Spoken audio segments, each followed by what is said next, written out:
Да, давайте, наверное, начнем. Сейчас люди пока будут подключаться, если что. Вот. It's time to begin. So, hello everyone. Hope you're having a wonderful evening, and we are having a wonderful evening indeed, because today Symbat and I are going to have a conversation with our alumna Maira Klyshbekova. Hello, Maira, and thank you for agreeing to participate in this conversation and for sharing your valuable experience as a student of PhD program at the University of Sheffield. Hello everyone. Thank you for having me, and I will try my best to be as useful as possible today. Yes, we're looking. So yeah, let's start with our first question. So tell us about yourself. When did you graduate, and what were you majoring in? Yeah, so hello again. My name is Maira. I'm doing PhD at the University of Sheffield. I did my master's degree at Nazarbayev University School of Education, also known as NUGC. So I did my master's degree in multilingual education. So my program started in 2000. So I started studying like 2018, and finished in 2020 during the pandemic time. So our last term was actually online, and after submitting my dissertation, which was I think it was closer to summer. So I submitted my dissertation, and after that, I went back to my old workplace. So before entering the program, I used to work at Nazarbayev Intellectual School. So after finishing the program, I went back there to teach there. And at the same time, I was applying for the Bolisha scholarship program, and I was waiting for the results. And after the results came out, I started my PhD journey, and here I am now. Mm-hmm. That's great. And when did you move to UK, and what was your first impression about this country? Yeah. So I moved to the UK during the lockdown time. So at first, like there were like some restrictions. But later on, the restrictions they eased down, and it was possible to meet up with professors, with supervisors, and group mates. And it was really great, as finally I could sense the sense of community, because at the beginning, during the lockdown, everything was closed, and everything was functioning remotely and online. And that's why I was really happy to finally have this community feeling. And as for my first impressions, well, I would say that I was really confused. Well, you know, our building and our Nazarbayev University has one building, right? One huge grand building. And to get to the School of Education, you just have to go just straight. And you'll find our school.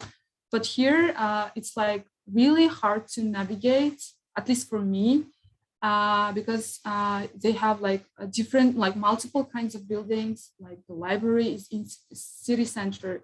My building, School of Education, is completely other direction. So at first I was really confused, and I didn't know how to find like the needed places.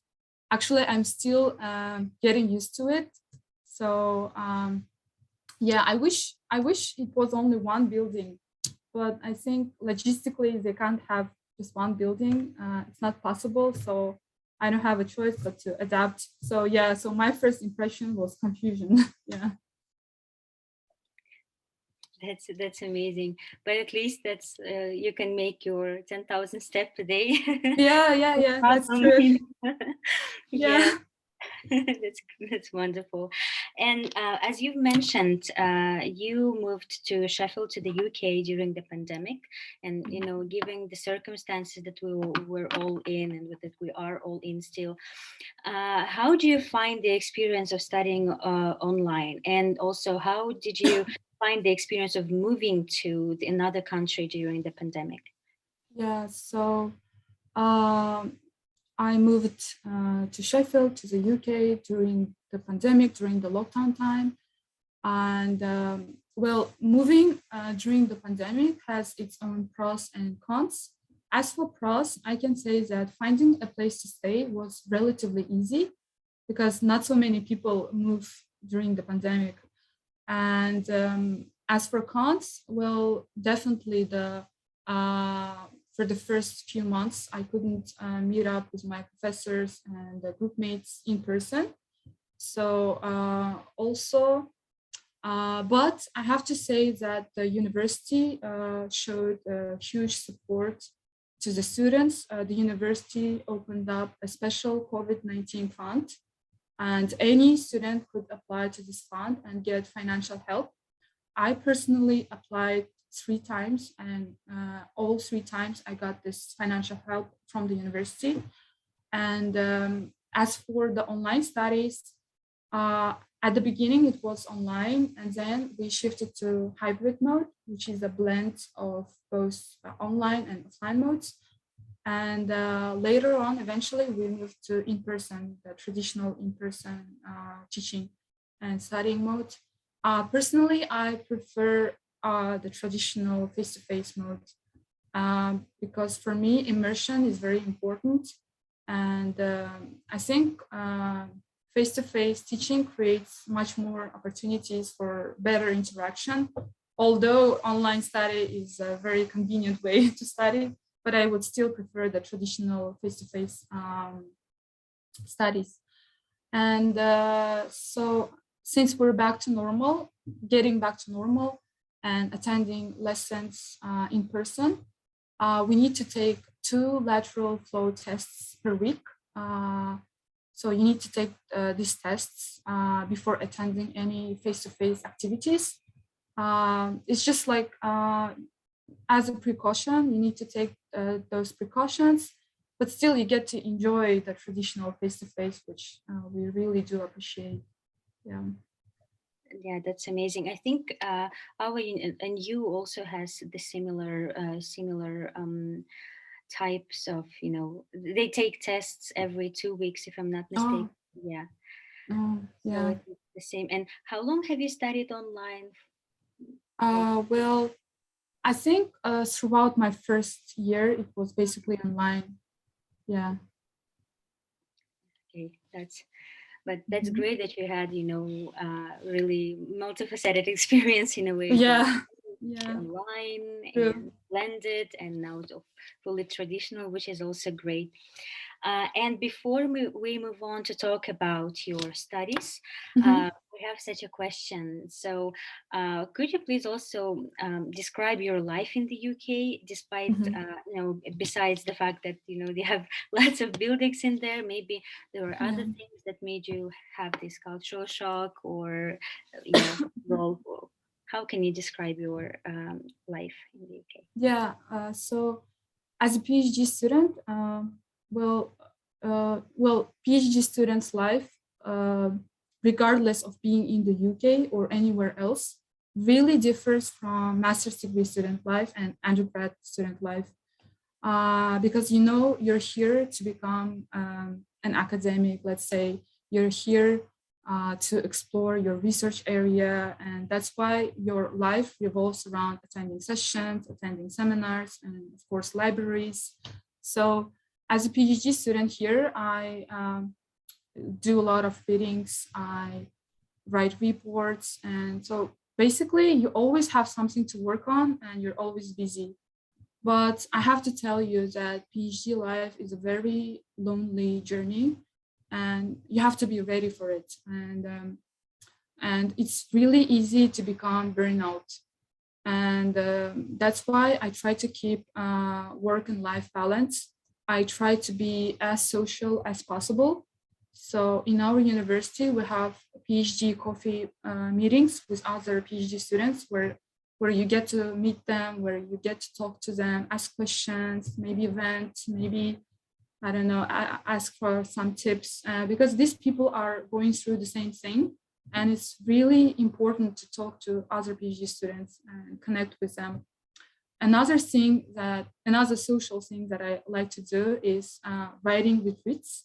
So this is a writing retreat specifically for PhD students. So all PhD students, regardless of being School of Education, engineering, doesn't matter, we all get together, sit together and start writing using Pomodoro technique. So we basically start writing together, work together, and then take a break. And during the break time, we ask questions.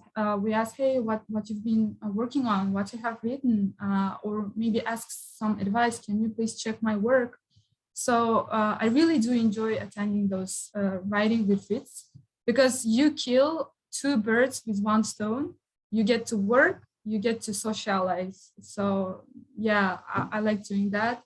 But overall, I would say my life as a PhD student here is like a mixture of both individual and work group, but like group work, sorry, but I would say it's mostly individual work. As I said before, PhD can get lonely sometimes.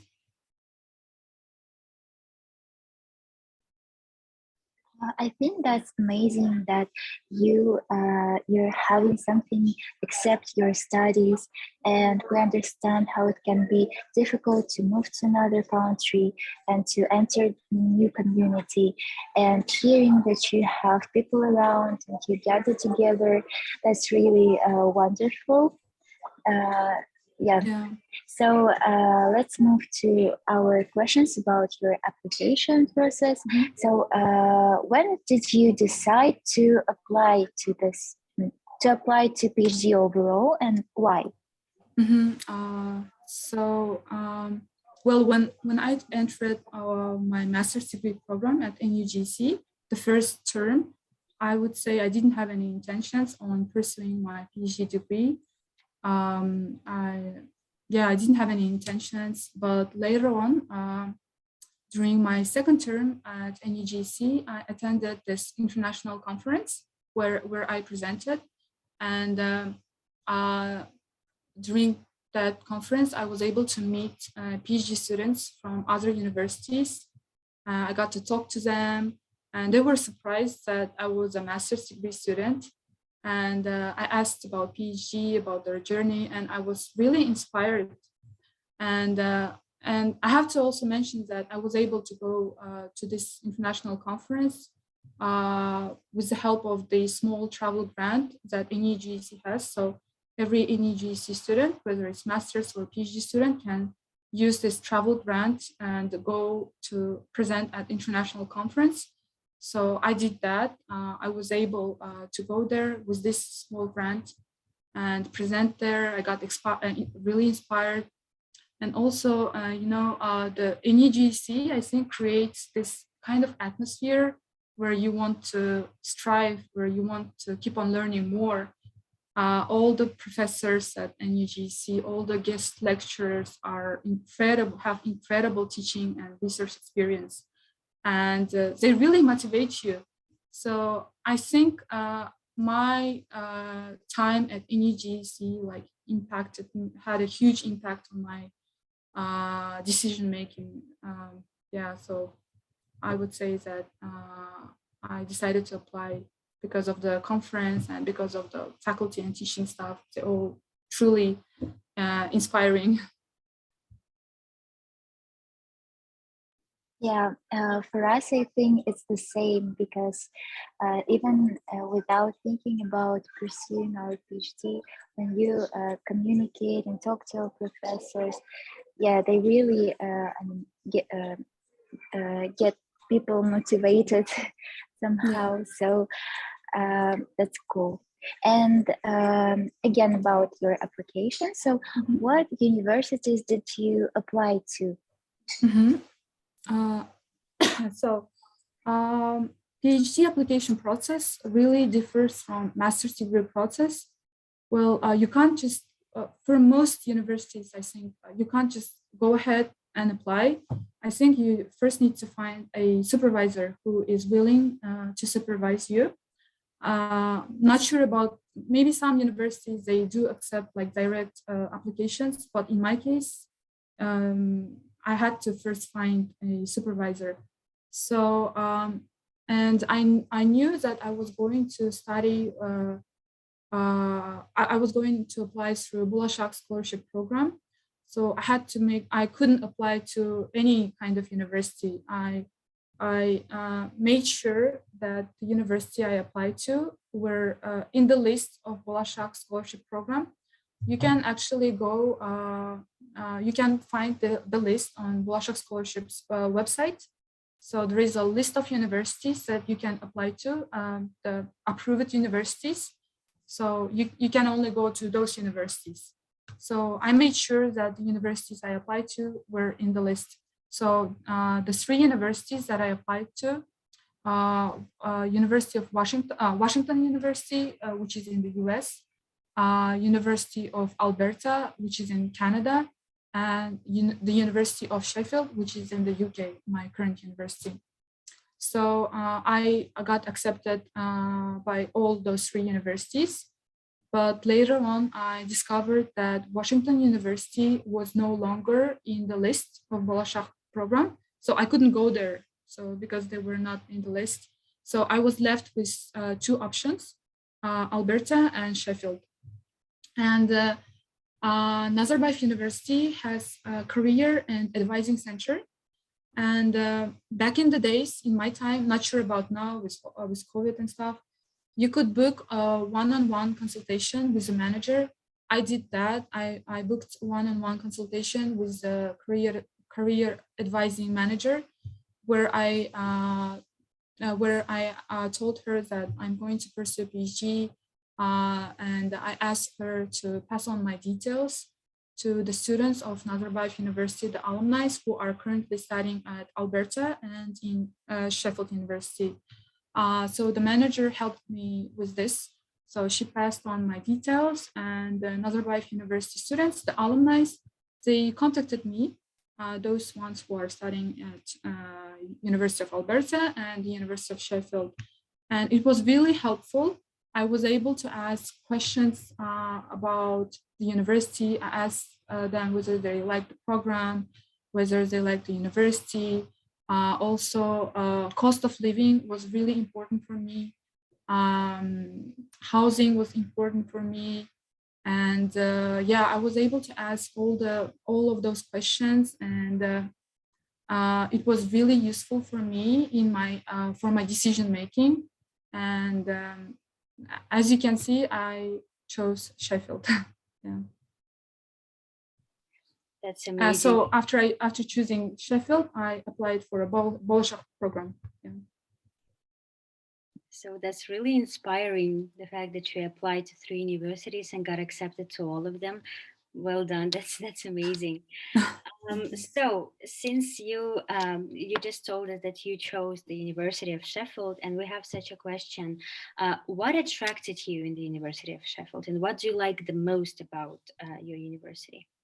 Oh yeah, so the one thing that attracted me and played a huge role in decision making was my research supervisor. So for a PhD student, having the right supervisor is really important, as I would say having the right supervisor is like a key to be, for your successful PhD journey. It's like a key for how you will be publishing your papers, and how you will go through this journey. So having the right supervisor was really important for me. Another factor was this program allows me to finish this program within like 3/4 years. I can finish this program. I didn't want to spend 5+ years on this degree. So if you go to the US or Canada, I think you have to spend like 5+ years on PhD, on getting this degree. But here in the UK, you can in many cases, it's 3 years. For me, it's like 4 years. And that attracted me as well, as I didn't want to spend 5 years plus on this degree. And also another factor was cost of living. In Sheffield, because since I will be, I thought that I will be studying through the help of the Bolisha scholarship program. I didn't want to struggle. I wanted to have a comfortable life and to concentrate on my studies. And that's why cost of living was another important factor for me. And lastly, the opportunities that university offers. Well, since the first year I was working for the university, I was involved in different kinds of projects, and I have met my mentors here. And overall, I'm really enjoying this journey. And I would say that regardless of being in this university or anywhere else, I think every university has something to offer. And the students are the ones who are going to decide whether they're going to use the resources. In my case, I'm trying my best to use all the resources that I can get from the university. Yeah. So, indeed, but I think it was a great decision that you've chosen that university, and this is great. Now, let us move on to talk about your research and interest in research. So, yeah, the next question will be, what are your research interests currently? Thank you for your question. So, I truly believe that your past experiences, they shape your research interest. At least for me, it was in that way. Before entering multilingual education program, I was a teacher. I was an English language teacher, and I would teach English. I would teach exclusively in English without incorporating any other languages. So I thought that I need to expose my students to this language as much as possible, because when the students are out of the door, when they're out of the classroom, they'll switch back to Kazakh and Russian. And I genuinely thought that it is my duty to expose them to this language. And I was following this viewpoint. And after entering the multilingual education program, I would say it was like an eye-opening experience for me. My views completely changed. And Professor Bridget Goodman, she introduced us to so many concepts in multilingualism, including translanguaging. Professor Stephen Barry, he introduced us to plurilingualism. And suddenly all of those concepts, they made sense to me. And they really did made sense to me. And I realized that the translanguaging is the area that I would like to work in. Well, for starters, if you're not familiar with this concept, you can check our Alumni's dissertation, Serpol's and Kostambek's dissertation on translanguaging. But after reading Li Wei and Garcia, who have significantly contributed to the emergence of the translanguaging, and after reading Jason Sena's Dirk Porter about this concept, I got inspired, and now my current research is looking at pedagogical translanguaging. So Jason Senas and Dirk Porter, they went ahead and they classified another dimension of translanguaging. So there are two types, spontaneous and pedagogical translanguaging. My research is looking at pedagogical translanguaging. And with my research, I want to help other teachers who are just like me. I want to raise awareness, because pedagogical translanguaging is like pre-planned strategies that are used, that incorporate different languages to increase metalinguistic awareness. And it actually can be used to facilitate the teaching and learning process, and it can impact the students' understanding.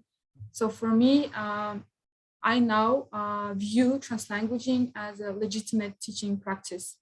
So yeah, so I would say NUGC has changed my whole viewpoint.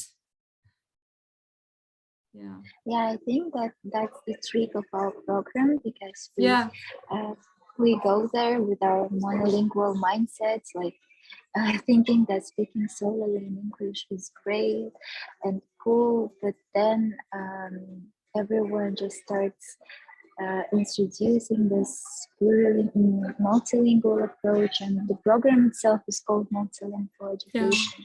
Yeah, and we had the same experience. As we know, you applied to the University of Sheffield with the Bolisha scholarship. And could you please tell us about your scholarship, maybe like the pros and cons of applying for Bolisha program?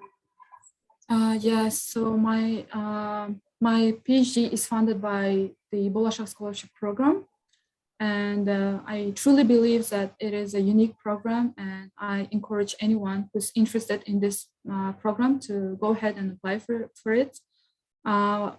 This program helps me to concentrate on my studies and not to worry about tuition fees.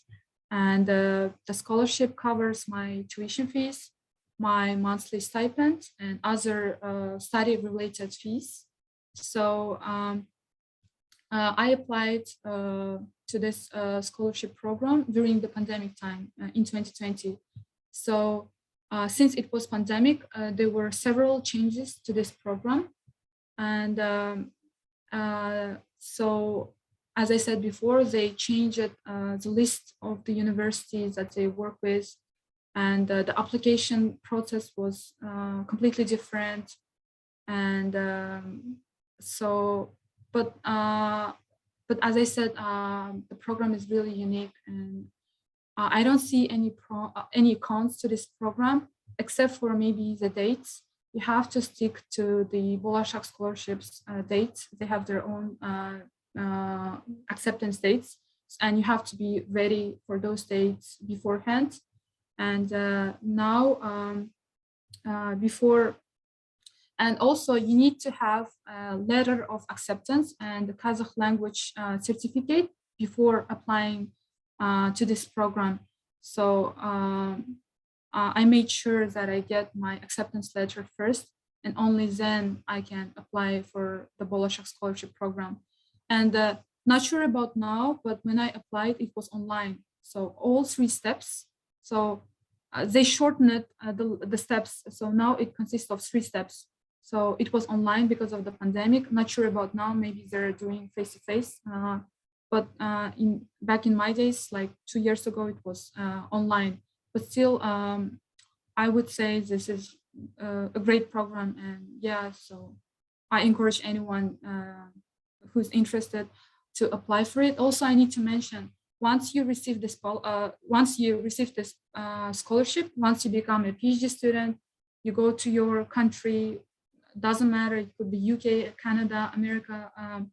Once you start your studies, make sure that you fill in your individual study plan as accurately as possible, because you'll have to stick to this plan, and you can't.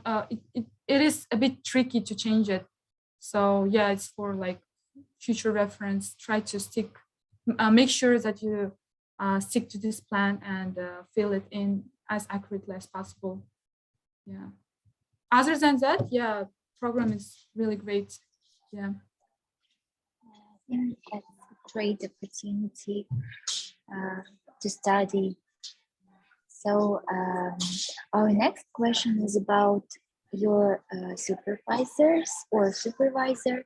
So how did you find your supervisor? Yeah, so finding a research supervisor is not easy.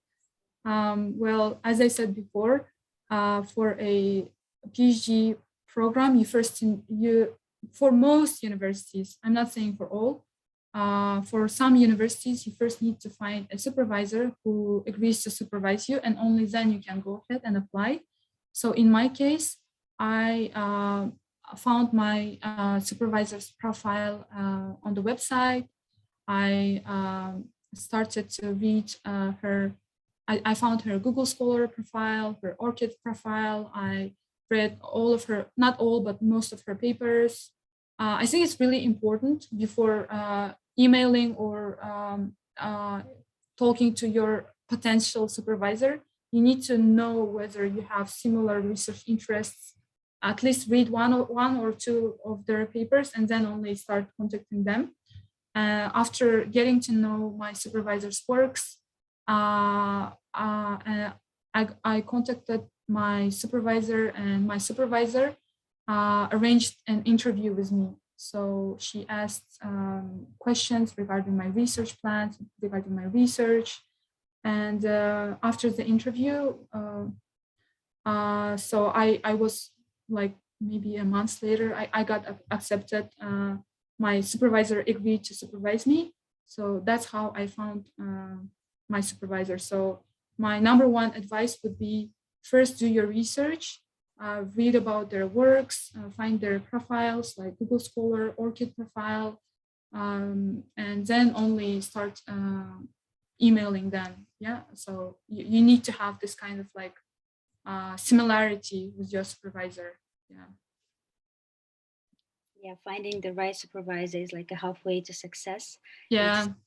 Yeah, so we're happy that you have found the supervisor that has the same research interests as you do. And let us move on. We wanted to ask you if there are any projects in which you're involved, and if there are, what do you do there? Mm-hmm. So, sorry. So I'm involved. So as I said before, I've been working for the university since my first year. And during my first year, I was a PhD ambassador for my cohort. Then I was in a project. I worked as a data collection assistant. I helped with data collection. I conducted structured interviews to collect data for one research project at our university. And now I'm involved in a new project. In this project, we are looking at gender equality in higher education and in research. Also, now I'm writing an article for our magazine or newspaper. Well, our university has this magazine specifically targeted for the PhD students. So it's called the Doctoral Times. So it's this is like a newspaper, monthly based newspaper. So I'm writing an article for this newspaper, and I'm writing on fieldwork changes to fieldwork in pandemic. So yeah, hopefully I'll submit it soon. So yeah, but I would say that my advice for you, if you're planning on doing PhD, don't think that PhD is only writing your thesis work, attending lessons, and that's it. Be active. You need to be very active. Because at the end of the day, you don't want to have just like a diploma, right? Like a transcript of your graduation transcript, and that's it. No, you need to start thinking of boosting your CV. You need to start thinking of other possibilities, joining other projects. And so, well, I'm not throwing myself at all the possible projects. I'm trying to be selective.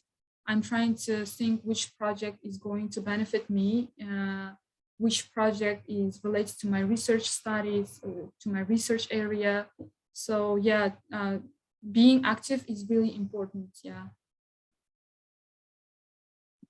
So So you have an amazing life actually as a PhD student, and we're really happy that besides your dissertation, you are also involved in different kinds of projects that are not only about research but also involve active life, like having an active social life um, at the university that you're studying in. That's amazing. And we know that you are currently a visiting researcher at the University of Calgary in Canada. That's so great. We really want to find out more about it. And so, could you please tell us what do you do there, and how is this experience going? Yeah, so at Nazarbayev University has something similar. The PhD students, if I'm not mistaken, during their second year, they go to spend one term, I think, at University of Cambridge University and University of Pennsylvania, right? UPenn. These two partner universities. The University of Sheffield has something similar. It's called Global Opportunities. So you have a chance to spend one term at partner university. Well, it's more than two. It's like a lot of universities you can choose from. And I chose the University of Calgary, which is in Canada, as my host supervisor, my host professor.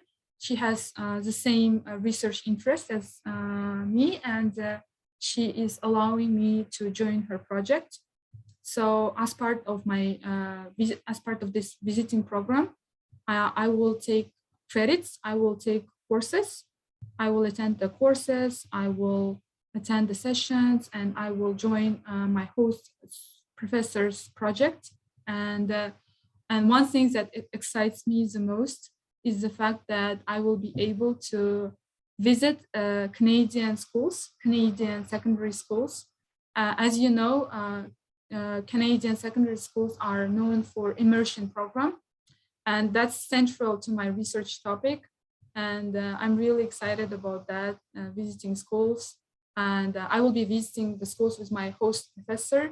And also, I I will give some seminars to host department and to other PhDs who are doing their PhD at the University of Calgary. I will explain, discuss about my research topic. It's kind of like a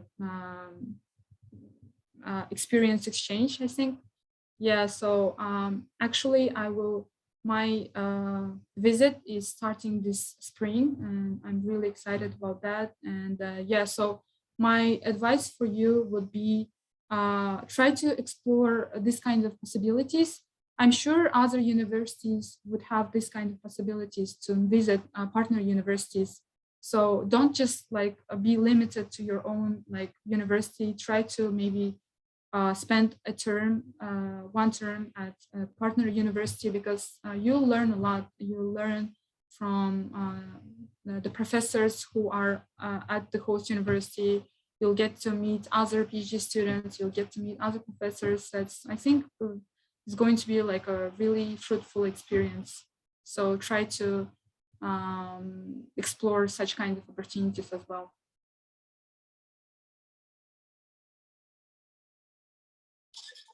That's really great, and good luck with your next term at the University of Calgary.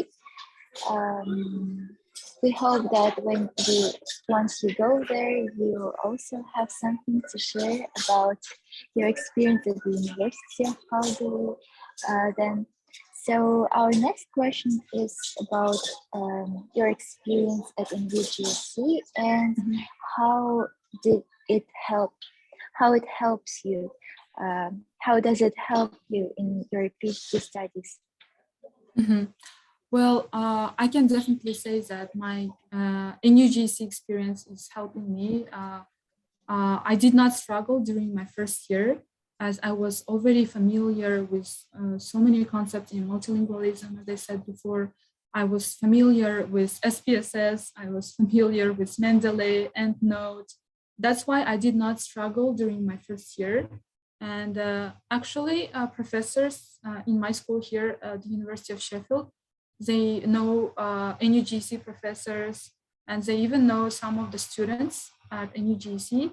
So they did their master's degree here, and now they're doing their PhD at the university at NUGC. So they always talk warm things about NUGC, and it makes me really proud to be NUGC alumni. And yeah, it makes me proud that professors here know about our school, about the students. And so also, yeah, as I said before, NUGC experience helped me not to struggle, and I was already familiar with so many things, and it helped me to go through my first year here. Yeah. Indeed, the knowledge that we've obtained from studying at the NUGC, we just still keep everything in mind. We still discuss such things whenever we just come across the context where this knowledge can be applied. So we are actually really happy that you have such a rich experience, and now we also feel proud that NUGC is recognized not only in Kazakhstan but also all over the world. Yeah. That's great. And now we've almost come to an end. Now I have this last question to ask you. What is your advice to anyone who wants to apply for a PhD? Yeah, well, I have a lot of advices. Well, I'll start with the first one. My first advice would be start thinking about publication during your master's degree. I know it sounds horrifying to think about publication right at this stage, but having at least one publication would really boost your CV and would make your application stand out. And research supervisors will be interested in supervising you because it shows your research abilities when you have at least one publication. And as for publication, I can recommend you try to turn your master's degree dissertation into an article. People here, like most PhD students, they make 3, even 4 articles out of one master's degree dissertation, which amazes me. I'm actually planning on turning my master's degree thesis into a publication. So yeah, think about that, have that thought in your mind that you can always turn your master's degree into a publication. Also, second advice would be think about collaborating with your supervisor at NUGC. Well, it doesn't have to be only your supervisor, any professor who shares the same research interests as you. Try to collaborate with them, because now when you collaborate with them, you will be able to publish a paper with them, which will at the end benefit you. And if you don't have any experience in publishing, and if you don't know where to start from, writing book reviews is like a great way out. I actually did that. Well, as of now, I'm waiting for the response from the editors. But if you're not familiar with writing with publications, you can start with book reviews, and it actually gives you an idea of how publishing world works. So and it's really it's somewhat easy. Yeah, it's much easier and it's much quicker than turning your thesis into a publication or writing an actual journal article. So think about book review. And another thing that I recommend try to attend conferences. As I said before, if you are an NUGC student, you have this possibility to use this small grant towards towards attending and presenting at the conferences. So use that opportunity and present at international conferences. That would also boost your CV, and you'll have something to fill in for your application. And also for academic world, digital presence is really important. So at this stage, try to think about how you can fill in your Google Scholar profile, your ORCID profile, and open up Twitter. This kind of profiles and accounts are really important in academic world. So think about that as well, because digital presence is significantly important here. Because when you email, let's say you want to apply to this university, you email your potential supervisor. If you don't have this account, how can this supervisor would know about you? So that's why you need to have at least one, let's say, ORCID or a Google profile, so that the potential supervisor could find information about you and see all those impressive information about you, and then he or she will eventually agree to supervise you. So start thinking and start preparing and beforehand. We know that different universities have different deadlines and different time frames. If you want to apply for a Bolisha program, you also have to stick to their time frame. So try to prepare your documents beforehand. And also you can always ask NUGC professors to look through your motivational letter, to look through your research proposal. For myself, I asked NUGC professors to be to help me with recommendation letters. So they were my academic referees. So I ask other group mates to look through your research proposal, because you always need to have like another person's opinion, because for you it may be like a perfect paper, but from your other viewpoint, they can pinpoint some aspects that you can work on and improve. So yeah, but I would say that if you think of applying for a PhD program, I would say go ahead, apply, as doing PhD is a really, really rewarding experience. So don't be afraid that, I know that people say that it's a really lonely journey, but it is up to you how you're going to make this journey. So as I said before, you can be as sociable as you can meet other people, go spend a term abroad. So it's all up to you. So, but overall, the whole experience is rewarding. And yeah, go ahead and apply. Yeah. Wow, thank you. I'm sure that everyone who watches this interview will have a really sharp boost in their motivation, because you have shared so many things that are very super important, that are crucial for everyone who are at least thinking about applying to a PhD and getting such a degree. So that's great. Thank you so much, Maira. Thank you. Thank you. Yes, and are there any questions that our viewers would like to ask, maybe?